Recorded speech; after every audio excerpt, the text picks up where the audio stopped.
We are live. How you doing, Mets fans, whoever you're a fan of? It's your boy Wardy, and we're back at it with the latest post-game segment as the New York Metropolitans take down the St. Louis Cardinals tonight by a final score of 7-5. In tonight's show, we're going to break down everything that transpired inning by inning, as we always do. And in case you're new here, how you doing? My name's Wardy, and I come at you with all the most consistent post-game coverage for the New York Metropolitans all season long, along with all the breaking news, rumors, and anything and everything in Mets land happening with the club. Rest assured, your boy will be covering it. That is why we are the largest platform here on YouTube, not directly affiliated with the Mets or SNY, and I'm very, very excited again to get into tonight's show. And I also would like to apologize to all my live viewers. I had a live stream up just a second ago, but for whatever reason, it didn't start how I wanted to. So now we're broadcasting both live here on YouTube and on Twitter. So happy to have you all first chiming in live on a replay, everybody. We have plenty to break down what was an offensive clinic for the Mets, where they desperately needed it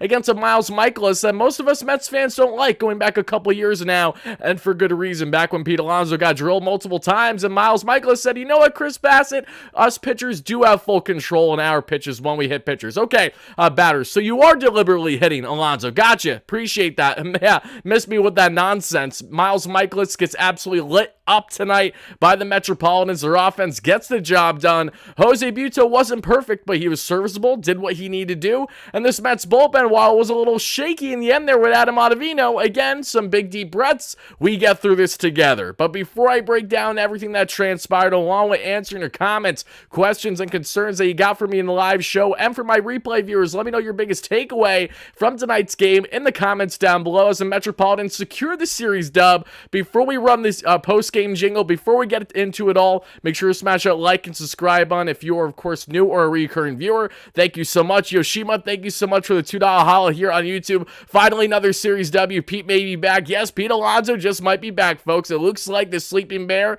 after having the off day to begin yesterday's game before he came in as a late replacement, looks like he has finally arrived, finally awoken, and it cannot come at a better time for this Metropolitan team. So everybody, first chiming in live on a replay down below, spam those W's in the live chat. I want to see him spam right after now, everybody. Of course, we're not going to forget the jingle. The jingle will be happening momentarily, folks, but make sure you're smashing those. Love when the prop hit when betting, absolutely, guys and gals. If you saw in our post-game segment yesterday, our play of the day, folks, was to hammer Mets money line. I hope you guys hammered. I did, and we're looking good. We are now 9 for 9 in our picks here on the channel, including my basketball picks that I've been showcasing there on Twitter as well. So we're on a heater with that one. Very exciting for sure. Shout out to our amazing sponsors on the channel at Silver MLB, where I'll be explaining a bit more on them later in the show. We have a giveaway going on with Silver MLB. It is unfortunately behind by a couple days, but we will be having them out before the week's end. We'll get to that shortly. We'll also get to BetUS, of course, America's #1 sportsbook.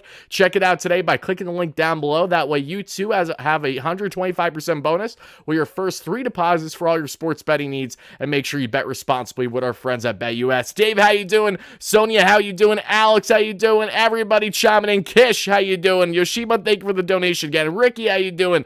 Jesus, Mr. Chicken, Joseph, Alan, great member, Carlos, everybody. Thank you all so much for chiming in, folks. Continue to spam those buttons, but now let's hear the official WardyNYM post-game jingle.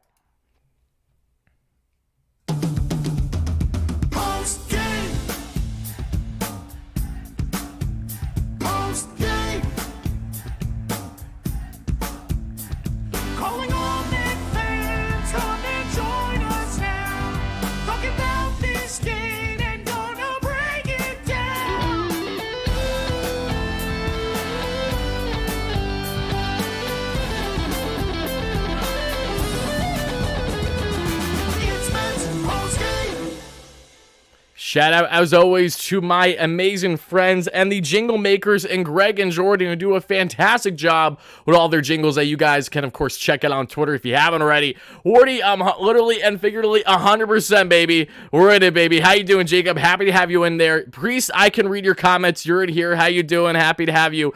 How's it going, everybody? Hell yeah, post game. Yeah, we're gonna break it down. Love it. Greg does such a good job on the high pitch. I don't think there there was someone grabbing the you-know-whats. I think he was just really able to really find that volume, and I absolutely love it. So, folks, let's break it down now. This was a nice series victory for the Mets, a very much so needed series victory after they haven't won a series now, folks, since the LA Dodgers trip. You know, it's been a hot minute. It feels like it's been a solid 2 weeks at least since the Mets last won a series, and that's pretty much true for the most part. So while the Mets have been inconsistent to say the least over their past, a week and a half, 2 week plus stretch of games, they needed to take advantage of a lesser opponent. The St. Louis Cardinals are not a good ball club. I know the Mets are not the best thing imaginable either, but seriously, the Mets always love to play down to their competition, or they play to the same level. It's like they can never be on a consistent basis of actually doing well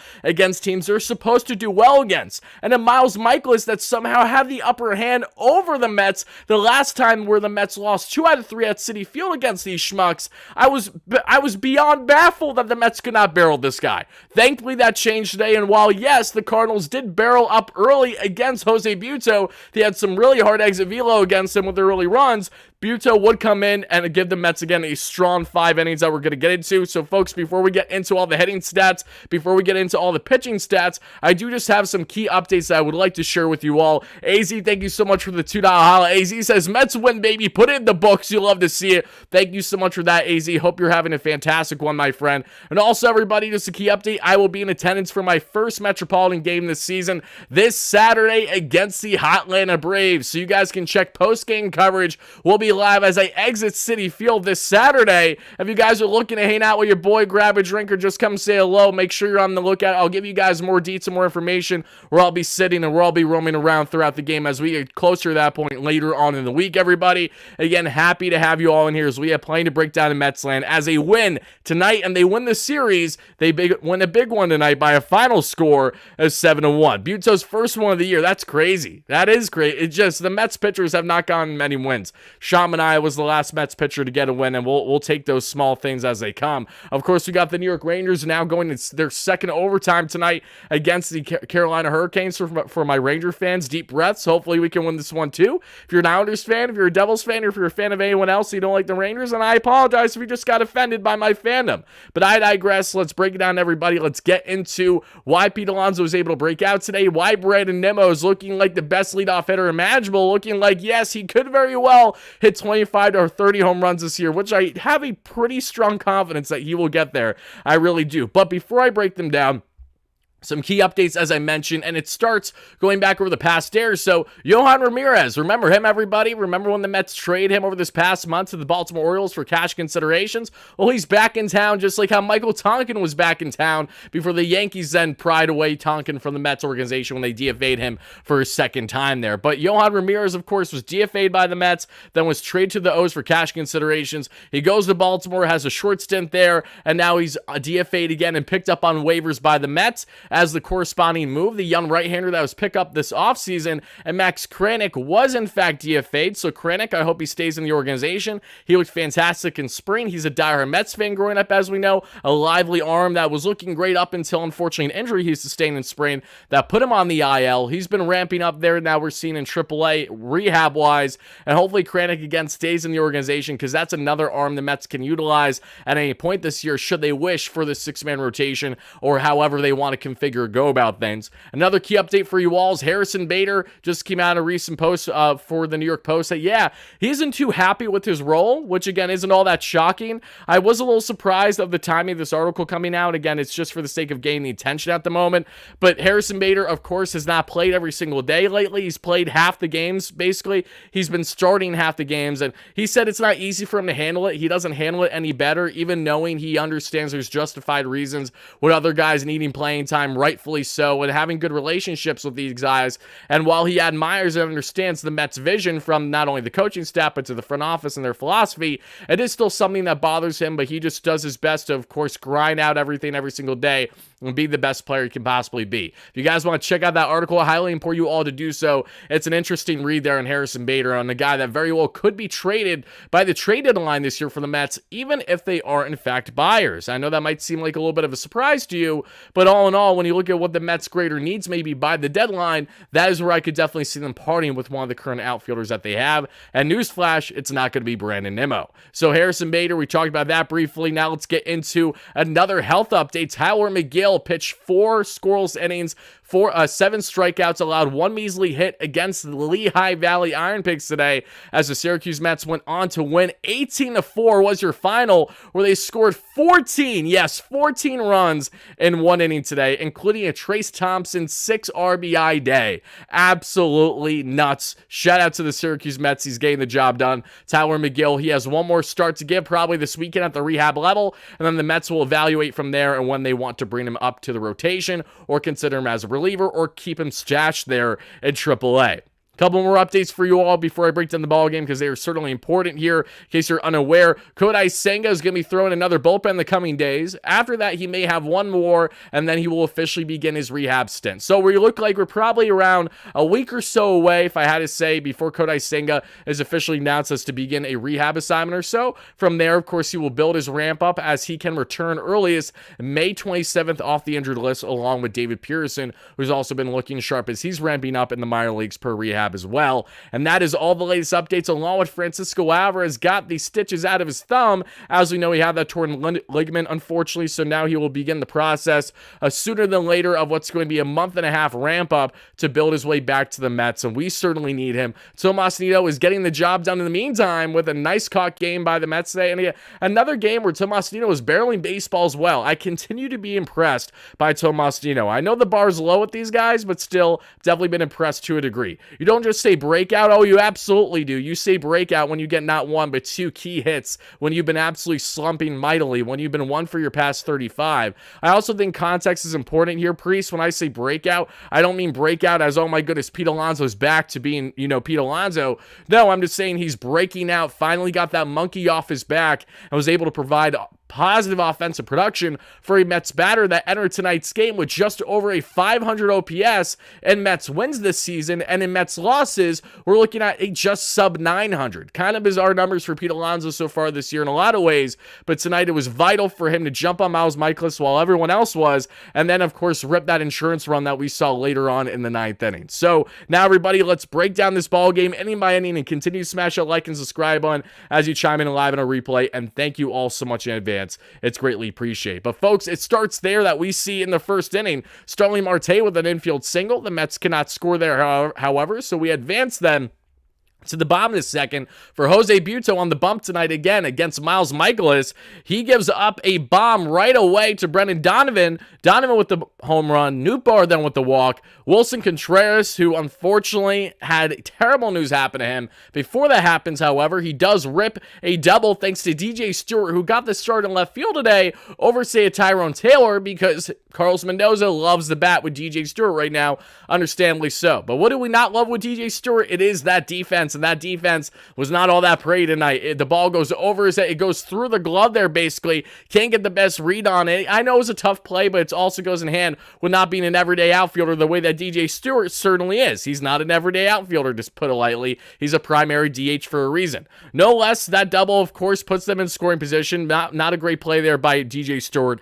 Arenado with an RBI sac fly to drive in the second run. And Burleson, who had himself a nice game, a nice series so far against the Mets, has been doing well against them all season long, unfortunately. Burleson with an RBI single gives the Cardinals a quick 3-0 lead here in the first inning. Jose Butto really struggled to locate. Of course, DJ Stewart didn't do him any favors, and while, again, Butto would be far from perfect for the remainder of his start, this would be the only inning that he allows runs, and that, too, is important. So we have Jose Butto giving up 3 in the first inning. As we then get to the second inning, JD Martinez will reach base on a catcher's interference, and it's the worst possible situation imaginable, folks. JD Martinez swings.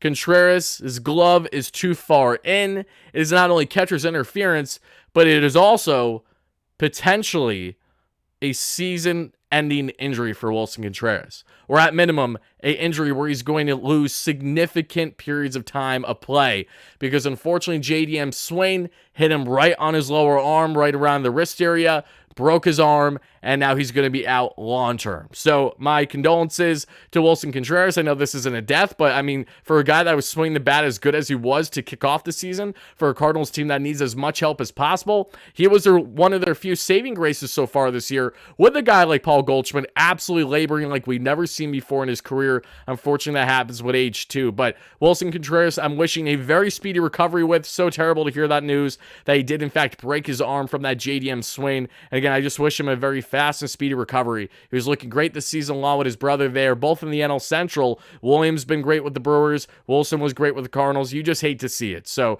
again, not happy about that whatsoever. Unfortunate news to say the least. Wilson Contreras, arm broken, and that does it there with a JD Martinez swing. Nothing else transpires in that inning, folks. As we get to the bottom of the second, Crawford gets on via a walk. Yes, that Crawford, the longtime Giant Crawford, yes, that, can barely swing a bat right now, but was able to get on base because Jose Butto did a great job allowing the 8 and 9 hitters to get on. Ciani with a single, but thankfully Jose Butto works out of that jam.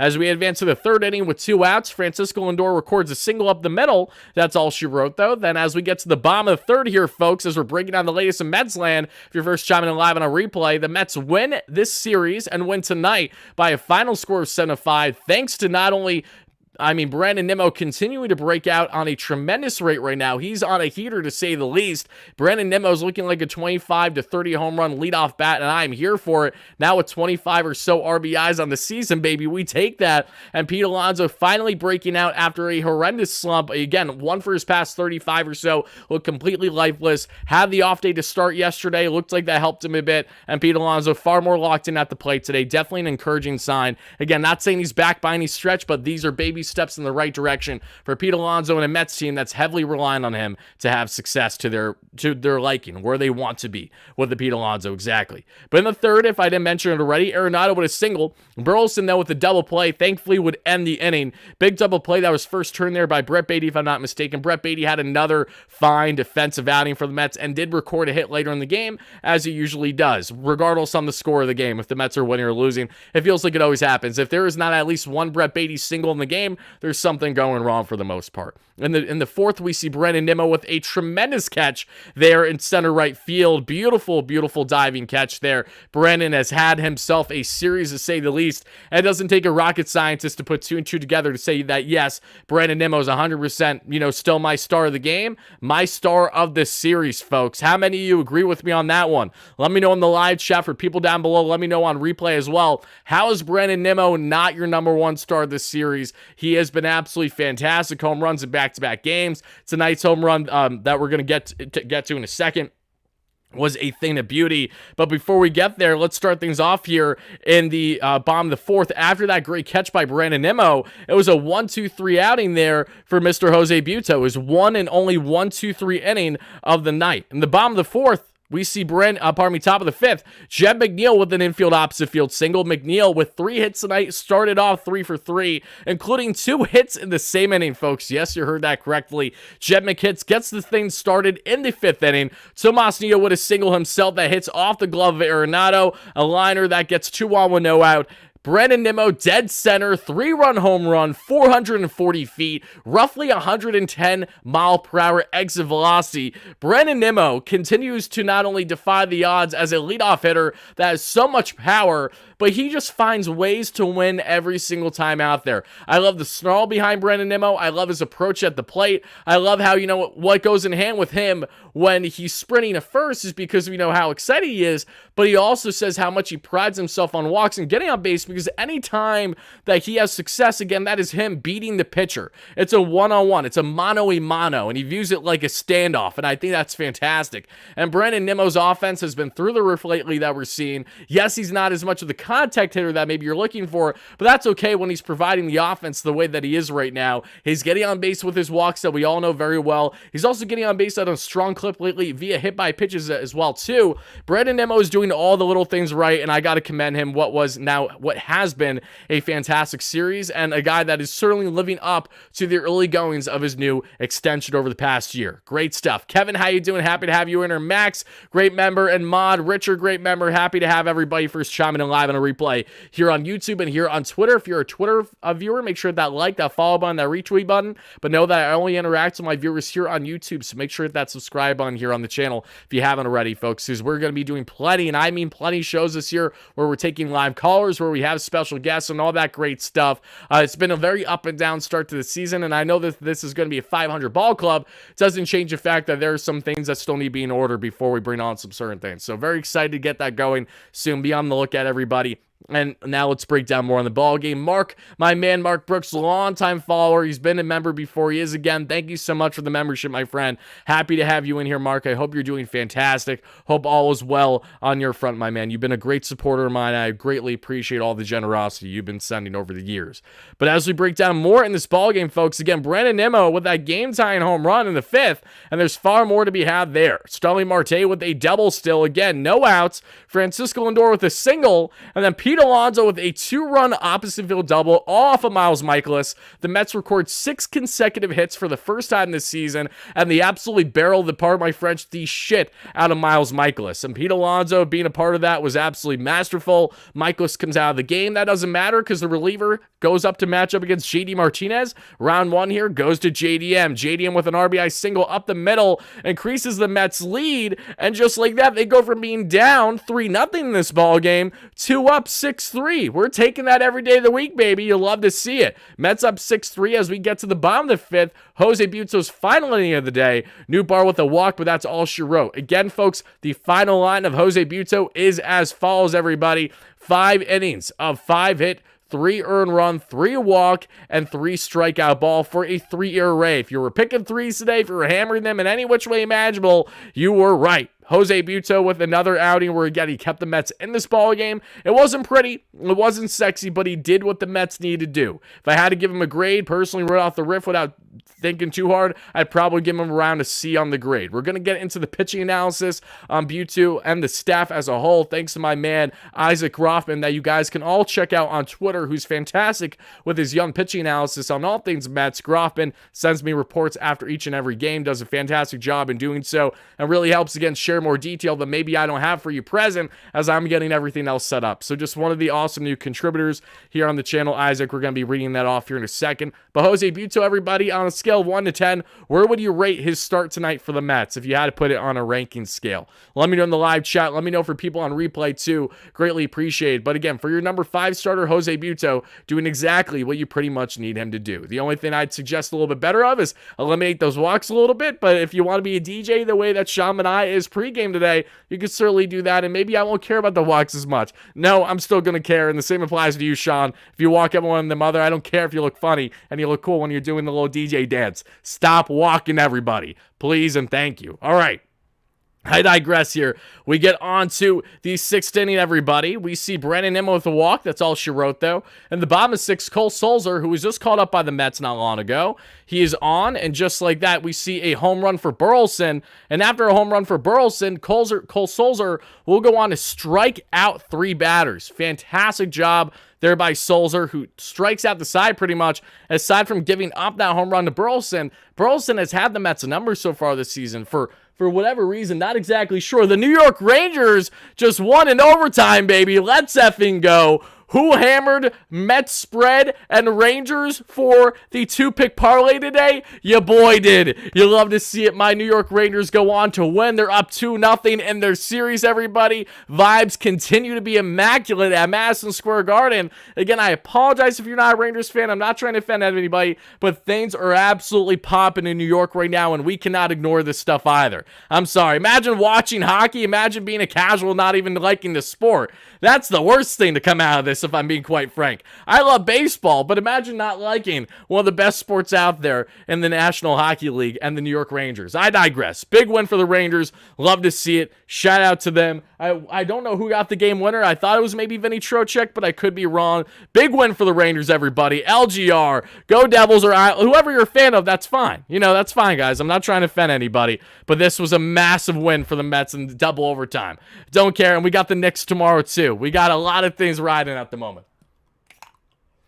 All right, everybody. Now let's get back into breaking down this ball game, shall we? That got me hyped for a solid 2 seconds. Love to see that. Okay, I'm sorry, I gotta watch it. It was Vinny Trocheck, 5-hole right in front. How you doing? Let's go. Let's go. All right. Cole Sulzer again gets out of that, aside from giving up the home run. 3 strikeouts in the 6th. In the top of the 7th, this is where I mentioned the Brett Baty hit. There's the Brett Baty hit. Brett Baty with his scheduled single. Nothing else to show there. In the bottom of 7th, Sean Reed Foley, who I've really liked so far this season. SRF did not have the best outing tonight, but thankfully it wouldn't hurt the Mets all that much. With 1 out, Donovan gets on via opposite field single. Nootbaar with a walk. That's all she wrote. You know, we are not playing games here, Mr. Carlos Mendoza and SRF. He sees a 2-on less than 2-out jam. He's like, all right, that's enough with SRF. This is still a close enough ball game. We're going to bring in Jorge Lopez. Jorge Lopez gets a pop out on Arenado, and he strikes out Paul Goldschmidt on a 97-mile-per-hour heater right down the dick to end the inning. Bulldog outing, bulldog fastball there by Jorge Lopez. Masterful stuff. You'll love to see it. As we then get on to the 8th inning, Reed Garrett, who's everybody's favorite reliever now, and for good reason, has himself a clean inning of work. He gives up a single in the early goings to Burleson, but then he gets the strikeout on Gorman, which was huge. He gets the fielder's choice on Crawford because they get the force out there on second. Great play by Pete Alonso. Ballsy play, went in their favor to get the leading runner out there. And then Dylan Carlson comes on and strikes out looking to end the inning. We're talking 90-mile-per-hour paint by the Splitty, baby. You'll love to see. I think it was a Splitty. I could be wrong. But fantastic stuff there by Mr. Reed Garrett for a clean inning that we would see in the 8th. And in the 9th, Pete Alonso kicks things off with a solo shot. Pete Alonso, again, finally starting to break out. JD Martinez right behind him with the single. The Mets will not score any more runs there, but again, they're leading 7. They're up what? I'm pretty sure they're up 7-4 entering the 9th. Yes, they are. Adam Ottavino comes in. Adam, now this is the 3rd time in the past, I think 3 or 4 days. Adam's pitched a lot lately. He pitched Saturday, didn't pitch the day after that. Pitched yesterday that we saw. I also could be getting them a little confused. All I know is that Adam Ottavino has been pitching a decent amount lately, but with the Mets really not having any other options, aside from considering Reed Garrett for the 9th inning, they decided to opt for Adam Ottavino, and Adam, of course, did not make things easier for the Mets, but thankfully it would not be enough to hurt them in the end. Lars Nootbaar rips a home run off of Adam Ottavino, then Herrera with the single, Arenado with a walk, and then with 1 out, Paul Goldschmidt strikes out terribly on a sweeper so far out of the zone. I mean, we all know that Paul Goldschmidt has been in a rut right now, but when I tell you that he has been absolutely putrid, I mean, it doesn't even do it justice. Terrible at-bats by Mr. Arenado today, and then we know that very well with our man Pete Alonso when he wasn't swinging right. Francisco Lindor when he isn't swinging right. We all know that feeling all too well. You hate to see it with top elite players too, especially Goldschmidt. Even at his age, you still expect so much better and consistency out of, even for a guy that, you know, is basically touching 40 now.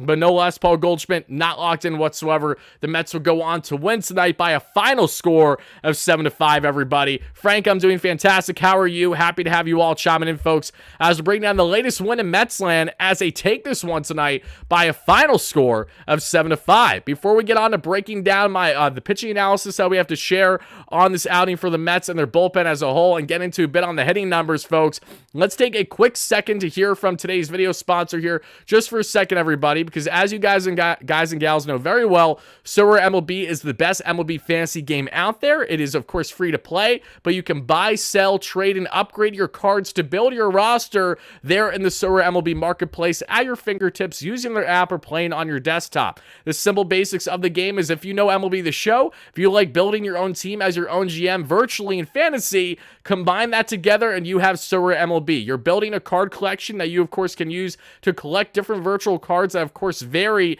in pricing in actual dollars if you want to upgrade your team with these cards, because these players, how they perform in real life goes in hand with the card's performance as one, but two, the rarity goes in hand as well. Basically, again, the higher rarity of a card you have, the better turnout you're going to have point production wise if they hit a home run or have some key strikeouts, whatever the player is known for doing and when they have success. So you can enter weekly tournaments playing against your friends and playing against people all around the globe, and you can win cash prizes, tickets to your favorite games, and all so much more. And again, guys, all you got to do is by clicking the link down below to sign up today with our great friends at Sorare MLB. And we have done a giveaway over this past week for everybody that signed up with the link down below and joined the latest Sorare MLB tournament by building building their roster. If you did those steps, click in my unique link. You have automatically been entered, and we will be announcing 3 winners to get Mets tickets to any games they want to go to this season, and 1 winner to get $100 in credit to utilize to build their team in the Sorare MLB Marketplace. We will be announcing those winners at some point this week. Initially, I was informed that I would be able to announce them tomorrow. However, they're a little behind on tracking because they have to go through the unique link information and make sure that they pinpoint randomly 4 people to choose from. So they're in the process of doing that. Once I get that information in the coming days, everybody, I will relay it all to you. And then whoever wins, you guys will be contacted by Sorare themselves, and you guys will be able to pick whatever Mets games you want to go to. So thank you all so much for signing up to Sorare MLB. And if you guys want to get in on awesome giveaways like that, make sure that, again, you're playing with our friends here at Sorare that we'll be doing plenty of awesome giveaways with all season long. But as we get back into breaking down the ball game, folks, let's take a moment to break down pitching on this front, because there was a lot of key takeaways on the pitching end tonight that I want to get into. And of course, it was great to see Pete Alonso's breakout the way that it was tonight. Do I think that he's fully back yet? No, of course not. But this was a step in the right direction. That is very important for Pete Alonso, his production. And again, he had better at-bats than what we've seen in the past. And I thought that was important, including that clear barrel of a home run later on. We're 40 likes away from 100. Thank you all so much for that. Continue to smash a like and subscribe on for your boy. Greatly appreciate it, everybody, and thank you all so much in advance. Let me make sure I'm also still live here on Twitter, so that way everything is good to go, and then we will continue on with the show. And again, thank you all so much for the support, everybody. Awesome. We got over 400 people here live on Twitter. Thank you so much for that. We got over 200 here on YouTube. You guys are the absolute best, and folks, I cannot wait to start taking live callers. It's been well on overdue. But I know that with you guys, I'm not going to want to cut you off right away. I want to make sure I can spend a half hour to an hour additionally in answering your calls. So we will be doing that sooner than later, everybody. Very excited for that. But in the meantime, now let's talk a bit on the pitching. Because as we saw, again, you had a solid outing from Jose Butto. But what's there to say about not only Butto, but this entire pitching staff as a whole, right? Let's break down exactly that. Shout out once more to my man, Isaac. As we see here with Jose Butto, 33% of his arsenal tonight was with the sinker. The four-seam fastball was 31% of the time. 20% of the time was a slide piece, 12% of the time was a changeup, and 3% of the time was the sweeper. As we saw during the first inning, he really couldn't locate any of his pitches. Just from the eye test alone, without even deep diving data, what we saw there with Butto is the pitches not only looked flat, he of course was struggling to command the zone heavily, and he was getting barreled hard. He was giving him hard exit velocity, big time, and of course that liner by Wilson Contreras that gets past TJ Stewart wasn't helpful either. Only 7 whiffs today that we saw from Jose Butto. Most of them came via the four-seam fastball. The changeup, sweeper, and the gyro slider were all unable to get consistent generated whiffs, which he has had success with earlier on this season when he's had some fine outings. But, more often, if we think about the past 4 starts for Jose Butto, 2 of them have been okay, and 2 of them have been pretty bad, right? So, nonetheless, Jose Butto, while he wasn't perfect by any stretch tonight, did what he needed to do and locate his pitches later on as the ball game went on, and again, was able to limit those runners from scoring, which is huge. Got some key double play balls, inducing those ground outs. So, all in all, not a terrible outing for Jose Butto. My man Isaac has him at a grade of a B-. I'm going to give him a C, but again, to each their own. I thought Butto was fine today. Nothing flashy, nothing sexy, not too high, not too low. Just where the Mets pretty much need him to be to make sure that they stay in this ball game and ultimately win it in the end by a final score of 7-5. But Cole Sulzer's best pitch is that changeup, but he is now throwing a hard cutter and a slower sweeping slider, and that cutter especially was effective today. That's what we saw. The homer he gave up was also a fraudulent home run. I think the most funny thing about this is I jokingly tweeted that the home run was a fraudulent home run and just focused on Cole Sulzer's 3 strikeouts today and his first day of relief for the Mets getting the call up. But what I didn't realize, and again, this is shout out to my man Isaac doing the little things, what you can find through Baseball Savant that I just missed earlier until now, had an expected batting average on that home run off of Sulzer of a whopping 0.80, folks. Yes, you heard that correctly. That reminds me of the 0.35 expected batting average home run grand slam that Edwin Diaz gave up in 2021 in Pittsburgh against Jacob Stallings, where I had the unfortunate reality of being front row there for my one and only time at a Pittsburgh Pirates game in Pittsburgh against the Mets at PNC Park. So not ideal whatsoever, but we move forward. Cole Sulzer, great outing from him today. He really located his pitch as well, and this is going to be now the latest weapon that the Mets utilize that is part of this David Stearns masterclass of a defensive and pitching clinic that he did throughout the offseason, especially on the pitching end, with acquiring guys that have sweeping sliders, that have nasty late movement, or of course just have more velocity in the case of Jorge Lopez that we're going to discuss in a minute. Fantastic job by David Stearns, to say the least, and the way he's been able to configure and build this bullpen on a day-by-day, night-by-night basis so far this season. Sean Reed-Foley, again, what we do love about him, similar to Reed Garrett, he's not afraid to attack hitters whatsoever with his nasty stuff, but he was a little bit wild today, and that certainly hurt him a bit. As for Ref, again, not the sharpest out there, but a very lively arm that I think is going to be very beneficial for the Mets in their bullpen this season, as he's already been plenty times. Wasn't the sharpest tonight, but again, that's going to happen from time to time. You're never going to be the best out there every single time, the same way that Edwin Diaz is in fact human after all, even though he had a big save yesterday, which we greatly appreciate, us Mets fans. And Jorge Lopez has the most appearances of any Mets pitchers so far this season at 18, which is tied for the league lead, funny enough, and he can pitch that much because he gets ground ball outs significantly, but when he needs to, he can blow a 97.1 mile per hour heater fastball right by you, the way that he did there to Paul Goldschmidt. That was absolutely massive. Love the breaking stuff that we see, the off speed too.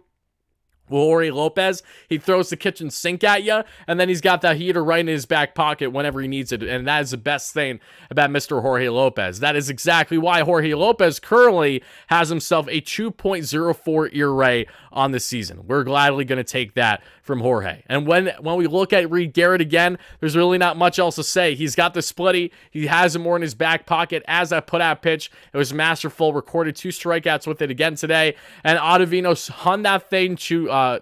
he unfortunately hung the sweeper there to Lars Nootbaar. He looked gassed. He looked like a guy that probably shouldn't have been pitching today, but the Mets need him to, and thankfully that was enough for the Mets to ultimately record the victory and get this win in the win column, folks. So the Mets again win by a final score of 7-5. That's what you need to know on the pitching side of things. Now when we get onto the hitting side of things, folks, it is as follows with the following batters. Brandon Nimmo 1 for 4 tonight, again as we mentioned, with the home run and the 3 RBIs, a 229 average and a 789 OPS. If you look at Brandon Nimmo's Baseball Savant page, you don't want to look away. It's a thing of beauty. If you know, you know. Starling Marte with a much better bounce back outing after recording 0 hits, going 0 for 5 last night, goes 2 for 5 with a double to run score tonight, a 269 average. Nice. How you doing? With a 709 OPS. Francisco Lindor 2 for 5 tonight with the run scored, 211 average, 670 OPS on the season. Pete Alonso 2 for 5 with the 2 runs scored, the home run, the double, the 3 RBIs, 212 average, 742 OPS on the season for Pete. DJ Stewart, who Carlos Mendoza brought in this ballgame to start in left field, did not provide any offense in his first 3 at-bats, so Harrison Bader comes in to relief for him later on in the ballgame for a couple at-bats and gets in there to center field, and then they ship Brandon Nimmo to left later on in the ballgame because Nimmo started the game there in center field with DJ in left. Bader goes 0 for 2. DJ Stewart's at a 185 average and a 780 OPS on the season. Harrison Bader's at a 280 average and a 654 OPS. JD Martinez with a couple hits tonight as well and an RBI, 297 average and a 701 OPS. JD's been able to put the ball in play every single game for the Mets for the most part. He's a free swinger that we know. We're just waiting to see more of that power. He still has yet to hit his first home run. Pretty sure he only has 1 extra base hit on his resume, or 2 so far in the Mets uniform. Again, things that will be ever changing very soon, but in the meantime, JDM, we're loving the contact, baby. Let's start to see that power sooner than later. Brett Beatty 1 for 5 tonight with a 257 average and a 677 OPS. Jeff McHitz with a 3-piece tonight. That is what we love for McNeil. And the 8-hole tonight. Loved him lower in the order, deeper in the lineup tonight. Was productive, grinding out at bats, smacking him, hitting him where they ain't. He even had this ridiculous, choked up and got in on the hands big time. Just hacked out one to left. A little chopper that just beats Arenado. It bounces in the infield, then goes in the outfield there. Just stays fair. One of his hits, very impressive. Again, McNeil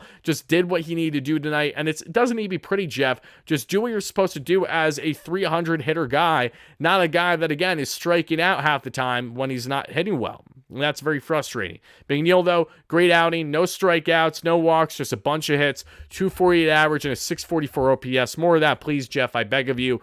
Tomas Nido, 1 for 4 with a run scored. 229 average, 593 OPS. But I continue to be impressed by Tomas Nido every single night he is out there. He's not the best thing. He's far from perfect. But when you compare his options and what you're getting versus what you have in Omar Narvaez, I'm taking Nido every single day of the week. The Mets go on to out-hit the St. Louis Cardinals by a final score of 14-11. 7, and the Mets definitely had, a lot of things on their side. Even the expected batting average showed that they were not unlucky whatsoever. They had a 348 expected batting average to a 274 there of the Cardinals. The Mets took advantage of the opportunities given them plenty tonight with those 6 consecutive hits, and to break out with a 6-run 5th inning, again, ultimately is going to be the difference in this one. Shout out to the Mets again for finally showcasing some offense that we haven't seen all that much lately, and the Mets team that desperately needed a series win now, as they are back to 500 on the season at 18-18 throughout their first 36 games of the season, folks. This is a Mets team that we all know very well is going to be fluctuating, teetering with 500 more often than not. But in the times that, they aren't fluctuating with 500, how high are they going to get above 500? How low are they going to get below 500? Could they get any worse than 5 games below 500 this year? A lot of questions that I'm asking myself personally as we're going day by day, but I'm also just trying to take it every day by day right now, knowing that we still have yet to have Kodai Senga, our ace in the fold in this rotation. Francisco Alvarez, our stud of a catcher, back with the team, still waiting on that. Drew Smith is not in the bullpen right now, when he has shown signs of success this year. Brooks Raley, of course, is a slow roll for his return as he's dealing with that elbow inflammation. Yet the Mets are still getting absolute nails from their pen more often than not, with guys continue to be called up and getting quality outs for them, 1, which is massive, but 2, an offense that we know, once they can get on all full cylinders, is going to be very entertaining this season. You just have to wonder for how long, how significant are these stretches going to be of greatness versus depression, the way that's been for pretty much the past 2 weeks up until this series for the most part.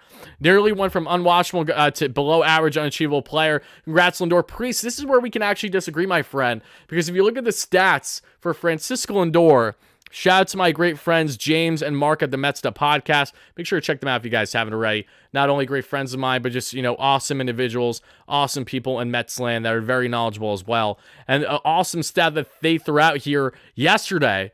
So again, things haven't changed all that much because Lindor has been productive since then.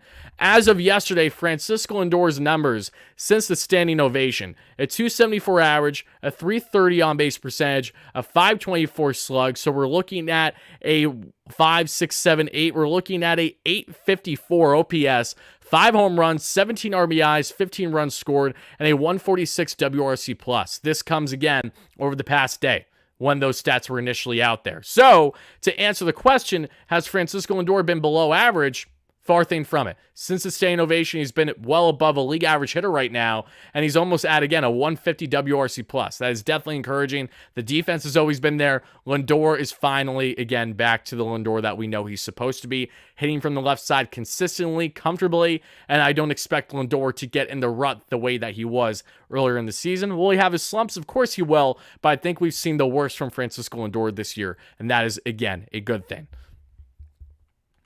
Not bad, Wardy. There you go, Priest. Again, when you've got the biggest Lindor hater to just shut up for 2 seconds, you know you did something right, because you can't deny numbers. That's the one thing that we can all say. Even if the eye test doesn't look right, you cannot deny the production.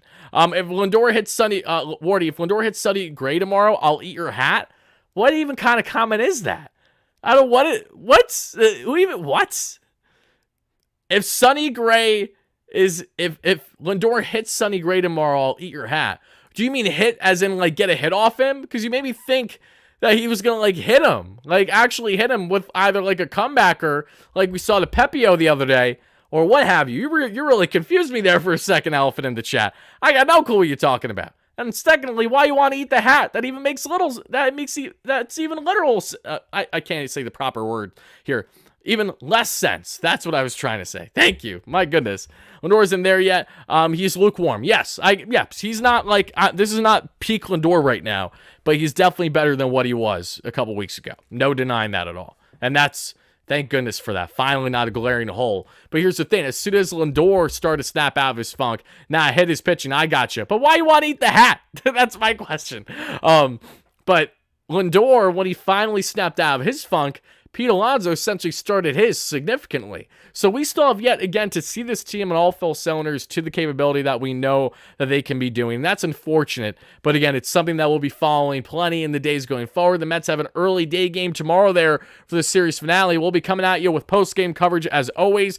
We will be back with pre-game coverage on Friday for that Braves series. Saturday, I will be in attendance of the game. Sunday, I will be covering the game after having an awesome Mother's Day with the fam per usual, and then that'll be that. So probably no pregame coverage as of now until Friday, because we got a very early game tomorrow, and then Friday will probably be the only pregame coverage this week, unfortunately, with, again, going to the game Saturday, midday game on Sunday, if I'm not mistaken, or if it's a night game, I got to double check. So barring any changes on that front. But folks, we'll be back live again tomorrow with our post-game coverage. Always excited, always interested to be answering whatever questions, comments, and concerns you got. Will the Mets make the playoffs? Ryan, again, your guess is as good as mine, but I can tell you they will be right in the hunt all the way until the end. I firmly believe there'll be buyers at the deadline. That's something to make note of. Love the big strikeout by Lopez, as did I, Jay Stearns, as did I. 416, row 3 for me for Saturday. Sounds great, Alan. Yeah, we'll definitely try to meet up. Again, I appreciate everybody. Because Elizabeth, it needs to be eaten. Love ya.